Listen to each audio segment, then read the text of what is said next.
ọpẹ́ o Lizzy Anjorin ti ronúpìwàdà o.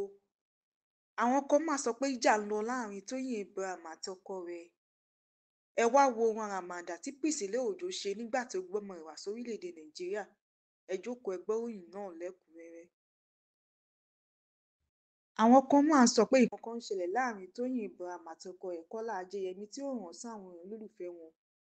Kò jẹ́ tuntun wípé àwọn òṣèré máa ń kíra wọn fún ọjọ́ ìbí. Èyí tí ọkọ Tóyìn Abraham yẹn Kọ́lá Ajéyẹmí ṣe láti kí méjì nínú akẹgbẹ́ ẹ̀ kú ọjọ́ ìbí. Ṣùgbọ́n tí èyí bọ́ sí àpò ìbínú àwọn olólùfẹ́ Tóyìn Abraham táwọn tiẹ̀ ń pè ní ìyá ire tàbí world best.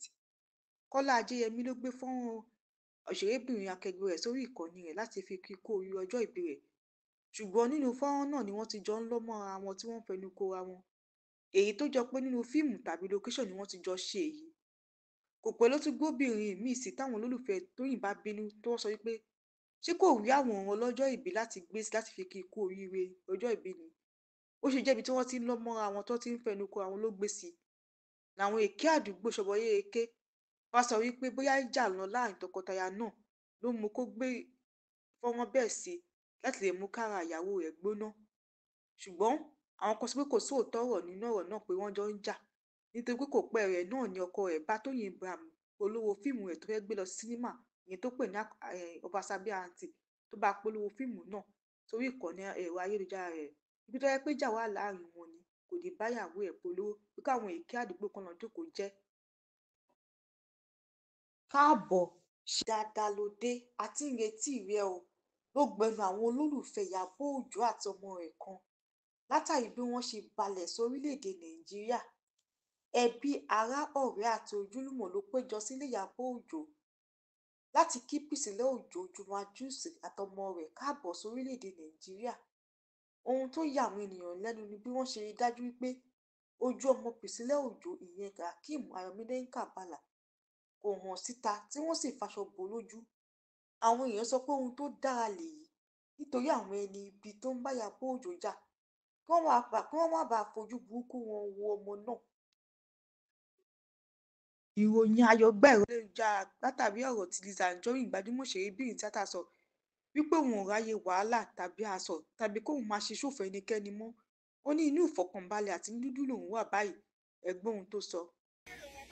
Àbújá ni mo wà nísìn. Èmi ò ní kó má wá fún mi.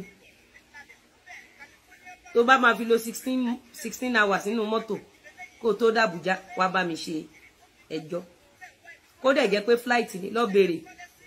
Flight Abuja s'Èkó sìn lọ bèrè iye tó ń tà.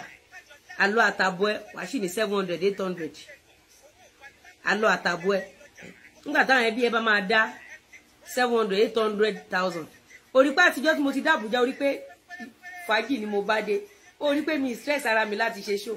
Ẹgbẹ́ kò ní mo ṣì wá mo ṣì máa bá yín continue. Ìwọ wá fún mi. Ó dẹ̀ sí bó ṣe lè hide identity ẹ. Kò sí a máa mú ibo nǹkan kan ló fi ṣí Instagram ẹ. Nǹkan kan ló dẹ̀ fi ṣí Facebook ẹ. Ó yá ti ní customer ó yá.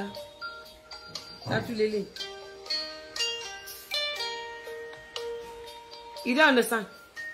Ó rí pé mi ṣe wàhálà ìtàlà mo regret láti jọjọ́ yìí. Pé mi ti wá máa gbé níbí báyìí lórí ọ̀rọ̀ cyberbully. Mo regret ẹ. Ṣé rí bí tí mo wà yìí tó bá bú mi tí n bá rí pé irọ́ wà nínú ọ̀rọ̀ tó sọ máa sọ̀rọ̀ láti fi tú ẹ fó. Kò ṣó rí bí tí mo wà yìí kò sáyé ariwo mọ́ gbogbo ẹ ti níyanjú. Ìwọ ni kó lọ tọ́jú owó.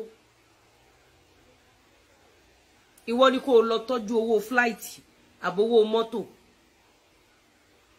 Nadi èpèdè pende èpè sì wà ńlẹ̀ fún pé o bá sọ nǹkan tí o ṣe tèmi máa gbé ẹ wá tó bá jẹ́ lórí òótọ́ ni o free àmọ́ tó bá jẹ́ lórí irọ́ ni àtúnwọ̀n ẹ lépè.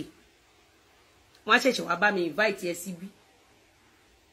Wàá wá sọ ohun tí mo ṣe fún ẹ. Ohun táwọn èèyàn sọ ni pé ṣé kò ní wá fún Ìyábọ̀ Òjó mọ́ ni.